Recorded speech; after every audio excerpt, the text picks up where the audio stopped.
लोग देखते हैं पार्ट सेकंड में कुमार मित्तल के question number 1 to 4 first part में पढ़ा दिए थे और ये 5 से लेकर के हम आगे चलेंगे।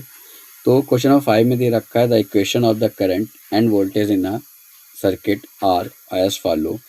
I is equal to 3.5 sin 628t plus pi by 6 ampere. V is equal to 28 sin 628t minus pi by 6 volt. Find out first root mean square value of current यानी IRMS पता चलना है, टाइम पीरियड कैपिटल टी पता करना है, phase difference between current and voltage यानी कि हमको फाई पता करना है। तो कैसे करेंगे, इसके पहले 4 नंबर तक के न्यूमेरिकल में पिछले वीडियो में बता चुका। अगर आपने नहीं देखा है तो डिस्क्रिप्शन बॉक्स में उसकी लिंक दी गई, आप जाके उसको देख सकते हैं। क्लियर, चलिए देखते हैं आगे। तो क्वेश्चन में हमको क्या क्या दिया था। सबसे पहले तो आई बराबर दिया था, तो I P sign omega T plus five से हमने उसको कंपेयर किया। दूसरा हमको वी बराबर दे रखा था, इसको हमने V P sine clear omega T plus five V से कंपेयर, ये फाइव आई कर देते ताकि पहचान सके, फाइव वी कर देते ताकि क्लियर रहे। तो कंपेयर करते तो यहाँ पे हमारे पास दिया क्या था, वो दिया था I equal to 3.5 sine 628t plus 1/6, ठीक है, एम्पियर। और दूसरा में क्या दे रखा था, एक चीज रुकिए, यहाँ पे पाई बाई 6 था और यहाँ पे हमको दे रखा था I equal to V equal to क्या हो जाएगा, कितना दिया था आपके पास 28 साइन 628t माइनस का पाई बाई 6 और वी दे रखा था। अब हमारे पास पता है कि हमें पता क्या क्या करना था, हमें root mean square current value पता करनी थी। तो हम कैसे सॉल्व करेंगे समझिएगा, इसको कहते हैं IRMS, ठीक है, रूट मीन स्क्वायर वैल्यू। तो इसका फार्मूला क्या होता है, IP, जो भी पीक वैल्यू होती है वो ले लेते हैं, अपॉन में क्या हो जाएगा √2, ये आपने पढ़ाई होगा डेरिवेशन में, ठीक है। तो यहाँ पे हो गया 3.5 अपॉन में हो गया √2 और √2 की वैल्यू अगर हम रख देते हैं 3.15 अपॉन में 1.414 और इसका डिवाइड करते हैं तो लगभग अप्रॉक्सीमेट हमारे पास आता है 2.47 एम्पियर, जिसको हम लगभग 2.8 एम्पियर भी लिख सकते हैं, 2.5 एम्पियर भी लिख सकते हैं, क्योंकि 7 है ना, 5 या 5 से ग्रेटर होता है तो 1 इसमें ऐड होता है, तो हम ये भी लिख सकते हैं। दूसरा हमको यहाँ पे क्या पता करना था, दूसरी चीज हमको क्या पता करनी थी भाई, टाइम पीरियड। टाइम पीरियड मतलब क्या बताया था, पिछले न्यूमेरिकल में बात करी थी, टाइम पीरियड हमारे पास टी बराबर होता है 2 पाई अपॉन में ओमेगा। ओमेगा की वैल्यू आप देख रहे हैं यहाँ पे क्या लिखा है 628, जिसको देखो बहुत सिंपल सी चीज होती है, जिसको ना पता हो तो ये पता होता है कि यहाँ पे ओमेगा टी आता है, तो यहाँ पे ओमेगा दोनों सेम होते हैं, इसलिए वही चीज है। तो 2 पाई और यहाँ पे हो गया 628 और पाई की वैल्यू अगर हम रख देते हैं कितना 3.14, ठीक है, और यहाँ पे कितना हो जाएगा 628।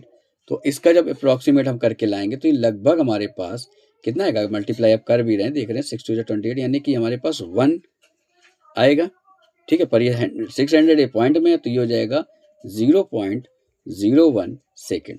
क्लियर हो गया। और फिर बात करते हैं हम लोग इसके अगले पार्ट के लिए।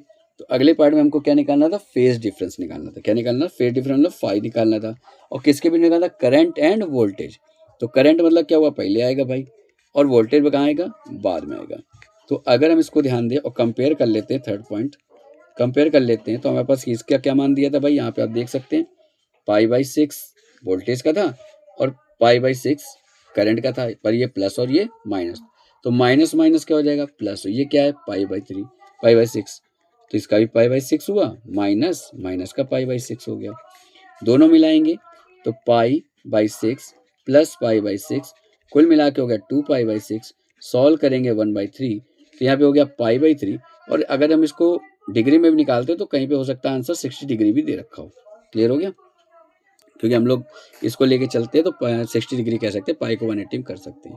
Is that clear. चलिए अगले क्वेश्चन की तरफ बढ़ेंगे, आगे देखते हैं क्वेश्चन नंबर 6। देखिए क्वेश्चन नंबर 6 दे रखा, a coil of 50 turn has area 50 centimetre square, it is rotating at an angular velocity of 10 pi radian per second in a uniform magnetic field of 0.6 weber per metre square, calculate the maximum EMF induced in the coil। Clear. तो कैसे करेंगे इस question को, चलिए देखते हैं question number 6। तो question में हमको दे रखा था एन कितने दे रखे थे 50 टन्स, ए आपको दे रखा था 50 सेंटीमीटर पर स्क्वायर। अगर इसको मीटर कन्वर्ट करेंगे तो क्या हो जाएगा 50 इंटू 10 की पावर -4 मीटर स्क्वायर। ओमेगा आपको कितना दे रखा था 10 पाई, जबकि मैग्नेटिक फील्ड यानी बी को दे रखा था 0.6 वेबर, ठीक है, पर मीटर स्क्वायर। हमको क्या चाहिए ईएमएफ चाहिए। तो ई मैक्स इक्वल टू क्या होता है एन बी ए ओमेगा। अब सबकी वैल्यू रख दीजिए 50 इंटू 0.6 इंटू 50 इंटू 10 की पावर -4 इंटू 10 इंटू 3.14। और इसको जब सॉल्व करेंगे तो हमारे पास क्या आ जाएगा 47100 इंटू 10 की पावर -4। देखिए 00 इसको सॉल्व करेंगे तो यहाँ पे कितना आ जाएगा लगभग बताइए 4.7 वोल्ट हम मान के चलेंगे। क्लियर बात सुन रही, तो यहाँ पे देखिए 1 2 3 4 यहाँ पे आएगा तो पॉइंट यह कट जाएगा पूरा तो यहाँ पे 4.7 हो जाएगा।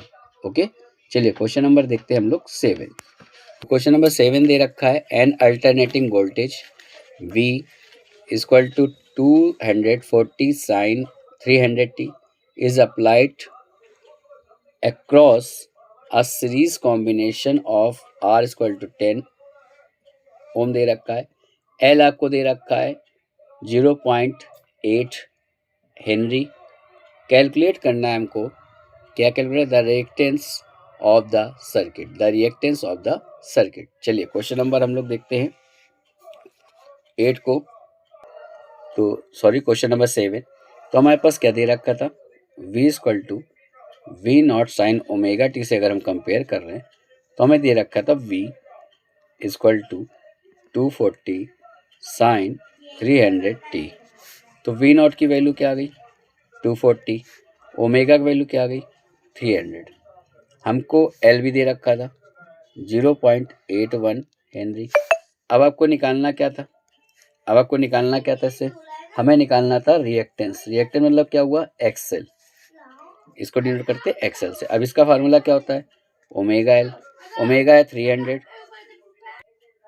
इंटू में 0.81, ठीक है, और इसका मल्टीप्लाई कर देंगे तो अब देखिए 00 से ही तो पॉइंट हट गया, यानी कितना आ जाएगा 243 ओम। ये हमारे पास क्या आ गया बोलिए रिएक्टेंस ऑफ द सर्किट। चलिए क्वेश्चन नंबर देखते हैं 8।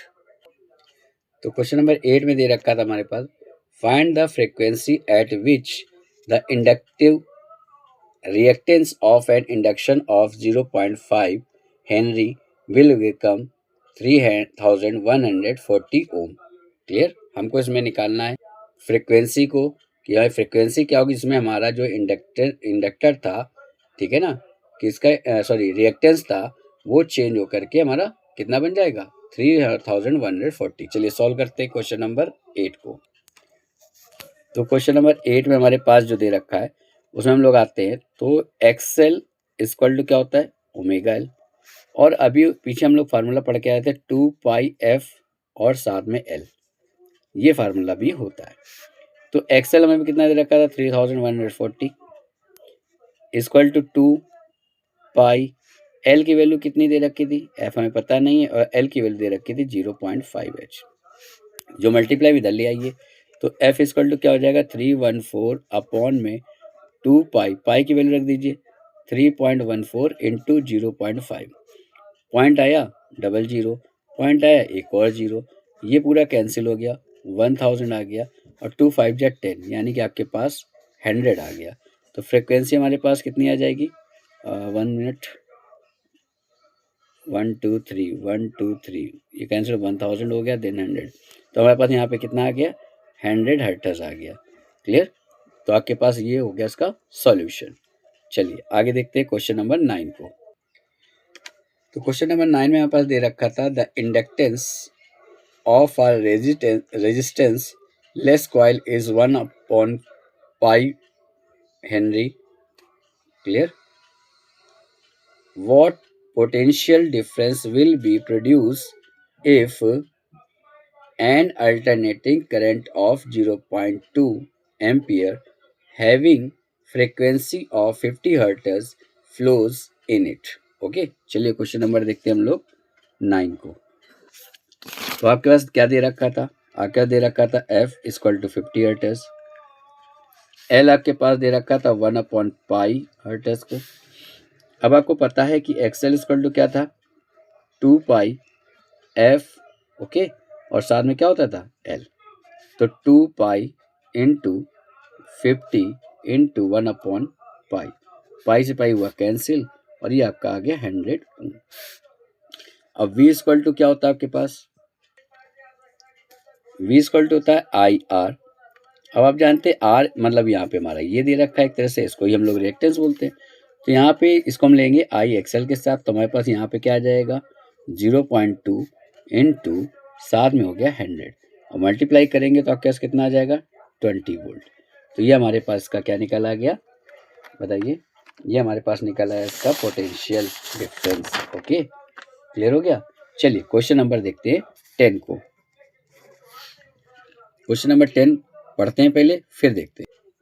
क्वेश्चन नंबर 10 में हमारे पास दे रखा है calculate the EMF of the alternating source and power factor of the given circuit. अब आपको एक ये फिगर दे रखा है, ठीक है, फिगर को देख लीजिए, आपके बुक में भी पूरा क्वेश्चन दे रखा है, अगर आपको समझना है तो आप किसी बुक से देख सकते हैं। तो यह फिगर दे रखा है, यहाँ पे हमारे पास 80 वोल्ट दे रखा है, सी दे रखा है, ठीक है, और 100 भी दे रखा है। तो हम इसको कैसे सॉल्व करेंगे, कैसे हम निकाल के लाएंगे ईएमएफ, ये देखते हैं। चलिए क्वेश्चन नंबर आते हैं 10 पर। तो v इक्वल टू होता है रूट के अंदर VR² plus VL minus VC, ये हमारे पास ईएमएफ का फार्मूला होता है जब हम इस तरह को कर रहे होते हैं, ठीक है। ओके, तो हमारे पास यहाँ पे क्या दे रखा था, ये दे रखा था 80 का स्क्वायर प्लस 100 माइनस 40 इसका स्क्वायर। क्लियर। अब यहाँ पे क्या हो जाएगा, 80 हो गया 6400 प्लस यहाँ पे आप करेंगे तो 3600, क्यों, क्योंकि यहाँ 60 है उसका स्क्वायर हो गया। अब टोटल ऐड करेंगे ओवरऑल कितना आ जाएगा भाई 10,000 आ जाएगा, उसको बाहर निकालेंगे तो हमारे पास 100 वोल्ट आ गया। क्लियर हो गया। अब हमें क्या पता है cos फाई इक्वल टू क्या होता है भाई VR अपॉन में V सोर्स। तो अगर इस पे आते हैं तो ये हो जाएगा 80/100 और इसको सॉल्व करेंगे तो 0.8। क्लियर। तो हमारे पास ये इसका आंसर आ गया cos फाई इक्वल टू 0.8। तो आई होप ये 10 न्यूमेरिकल आपको समझ में आ गए होंगे। तो इन 10 न्यूमेरिकल प्रैक्टिस करिएगा। नेक्स्ट वीडियो हम लोग आगे चलेंगे क्वेश्चन नंबर 11 से लेकर के 20 तक में, ठीक है।